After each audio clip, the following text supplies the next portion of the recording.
One of the most important feelings when hitting the golf ball, or even as a practice swing or pre-shot routine, is having the sensation of the club being able to brush the ground. We'll see it on TV all the time, where a pro will have their backswing and then make that real nice brushing off the ground sound. And what that brushing off the ground is almost a justification that the club has traveled back on one path and returned on that same path. So if you are struggling with consistency of strike, what I would do the next time you're at the driving range is get some talcum powder. So as you can see, what I've done is I've drawn a long line over here and put some talcum powder underneath the golf ball. So if I stand at this talcum powder, that's all I'm trying to do. I'm literally trying to brush it off the ground, and I can have, good 3 or 4 practice swings to get that feeling.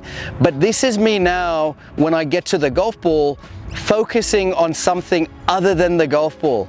So one more time, if I go, there's my brushing off the talcum powder. So now, having had 3 practice swings away from the golf ball, focusing on that talcum powder, if I can now focus on not hitting the golf ball but trying to brush that talcum powder from underneath the golf ball, I'm going to have a pretty good chance of getting this golf ball up into the air. And if you don't have talcum powder, use the ground as a reference. I just think that when people think ground, they start to visualize something that looks more like that. That's not brushing the ground, that's thumping it. So it's that feeling of using arc and arc to get that sort of sensation over there.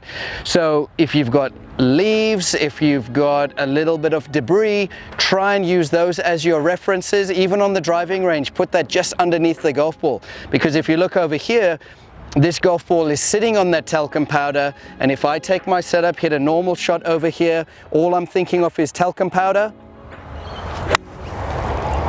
There goes the golf ball up into the air. I've still taken a little bit of a divot, but I've taken the focus away from actually hitting that golf ball and using the arc of the club a little bit more, using the bottom of the golf club rather than trying to help it off the ground.